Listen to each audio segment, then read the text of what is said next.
Conditions بھی کچھ difficult تھی، لیکن آپ تھوڑا سا اپڈیٹ کریں in terms of the viewers کے. جی ہاں دیکھیں میں بالکل خوش نہیں ہوں. جیتے ہیں ٹھیک ہے وہ ہو گیا، رائٹ. سپورٹ سٹاف سے خاص طور پہ خوش نہیں ہوں. کم از کم ایک کلیئر میسج آنا چاہیے تھا. کل ہم بات یہی کر رہے تھے کہ بھائی آپ نے جیت کا اگر رن پہ رکھ کے جائیں گے نا تو آپ میچ کو لٹکا دیں گے، لمبا لے جائیں گے اور نیٹ رن ریٹ والی ریس میں سے نکل جائیں گے. بالکل صحیح. یہی ایک موقع ہے جو سب سے نیچے ٹیم ہے.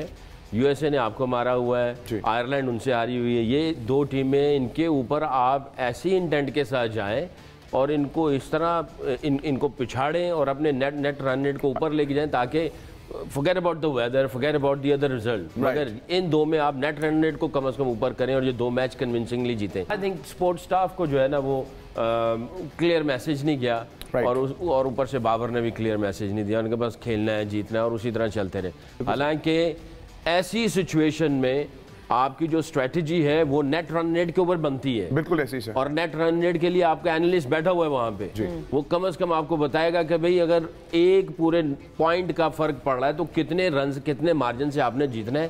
اگر آپ کو پتا ہے کہ بھائی آپ کو 12 یا 13 اوور میں رنز کرنے ہیں تو آپ کی بیٹنگ لائن اپ کیا ہوگی، ان کے ایگزیکیوشن کیا ہوگی، اگر شفل کرنا ہے تو شفل کیسے کرنے ہیں اور ہم نے سٹارٹ کیسے لینا ہے بیٹنگ کے اعتبار سے. اور اگر بالنگ کے اعتبار سے آتے ہیں کتنے میں ریسٹرکٹ کر کے کتنے میں آپ نے چیز کرنا ہے. تو آپ کی پوری اسٹریٹجی اس طرح ہونی چاہیے تھی.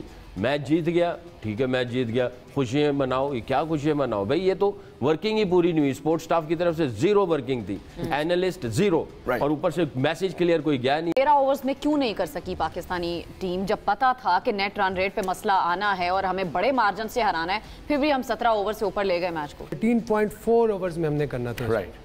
ہمیں یہ چیز پتہ چل گئی ٹھیک ہے.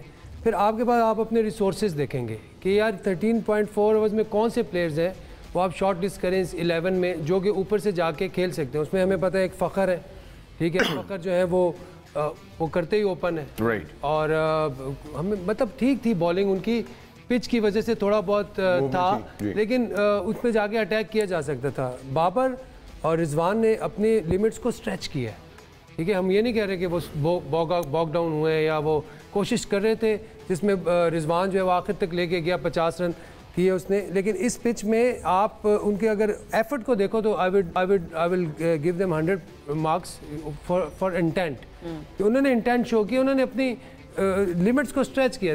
That's all we want کہ آپ اپنی انٹینٹ شو کرو، آپ اپنا ایفرٹ شو کرو. سائم کو آپ نے کھلایا ٹھیک ہے. سائم بار بار کر نہیں ہو رہا، اس سے نہیں ہو رہا، لیکن وہ جس رول میں آیا تھا اس کو آپ وہی رول دیتے کہ یار تم نے جا کے مارنا ہے، کھیلنا ہے ٹھیک ہے. یہ نہیں ہے کہ ہم نے یہ 20 اوورز میں کرنا ہے. ہمارے پاس 13 اوورز کا ٹارگیٹ ہے جو بھی ہے. ظاہری بات ہے اس کو بتایا ہوگا، لیکن ینگسٹر جب کم بیک کر رہے ہوتے اس پہ اتنا پریشر نہیں ڈالتے. اس کو کہتے ہیں کم آن گڈ لک، جاؤ اپنی گیم کھیلو، بس اتنی بات ہوئی ہوگی. بٹ آئی تھنک فخر کا آئی وڈ سے کہ وہاں پہ پھر ہم نے اس کو ضائع کر دیا کل جہاں پہ سچویشن بنتی تھی. We had to play but more aggressively کہ سچویشن کنڈیشنز حالات تو ہمیں پتہ ہے، ان کی بات بھی درست ہے کہ ہمیں اگر بیٹنگ کر لیتے تو پروبیبلی، بٹ ہم ہمیشہ اف میں رہ جاتے ہیں. But as per support staff sir ان کو آبویسلی پری انالوجی ہوگی ان کے پاس کہ ہم لوگوں کو ایگریسولی تھوڑا جانا ہے. یار آپ بڑی ٹیم اور چھوٹی ٹیم میں فرق تو رکھو نا. رائٹ. آپ بڑی ٹیم کے ساتھ کھیل رہے ہو، چلو آپ کی اسٹریٹجی ڈفرینٹ ہوگی. بالکل. آپ چھوٹی ٹیم کے ساتھ کھیل رہے ہو، آپ کی اسٹریٹجی ڈفرینٹ ہوگی. آپ چھوٹی ٹیم کو بتاؤ تو صحیح تم چھوٹے ہو ہم بڑے ہیں. رائٹ. ہم چھوٹوں کو بتائیں نہیں ہم آپ کے ساتھ آپ کی طرح کے ہیں، ہم آپ کی طرح کی کرکٹ کھیلیں گے. That's the point which I'm putting in front of you. کہ بھئی اس طرح کی سچویشن میں تو آپ کو چاہیے نیٹ رن ریٹ ریگارڈلیس. اچھا اگر آپ کے ذہن میں یہ ہے کہ یار اگر ہار گئے تو یہ سمجھ لو کہ آپ بالکل اندر سے فیوز ہو چکے ہیں. اور خاص طور پہ سپورٹ سٹاف اگر یہ سوچ رہا ہے اور وہ بالکل چھوڑا ہے سپورٹ سٹاف نے کہ بھی یہ خود ہی کر لیں گے یا بابر خود ہی کر لے گا، تو اس وقت تو سپورٹ سٹاف کی ضرورت ہے. آپ کو بلہ پکڑنا، گیند پھینکنا، گیند کرنا، فیلڈنگ کرنے کے لیے ابھی نہیں بتایا گیا. جب آپ کھیل رہے ہوتے ہیں تو اس وقت پرفارمنس کوچنگ ہوتی ہے، ٹیکنیکل کوچنگ نہیں ہوتی ہے. یہاں پہ پرفارمنس کوچنگ ہوتی ہے. یا پھر آپ اس وقت کیا کر رہے ہوتے ہیں پرفارمنس کوچنگ میں؟ آپ ان کی امیجنیشن پہ، ان کی فیلنگز پہ، ان کے کانفیڈنس پہ، ان کے بلیف پہ کام کر رہے ہوتے ہیں، ان کے ٹیکٹکس پہ کام کر رر ہوتے ہیں، ان کی ٹیکنیک پہ کام نہیں کر رہے ہوتے ہیں. اور ادھر سے آپ کے کلیئر میسیجز جاتے ہیں اور کلیئر کمیونیکیشنز ہوتی ہیں. اگر آپ کے میسیجز کلیئر نہیں ہیں، آپ کی کمیونیکیشن کلیئر نہیں ہے، تو پھر آپ بیک فٹ پہ ہو جائیں گے اور کہیں گے تسی کر لو جو کچھ کرنا ہے.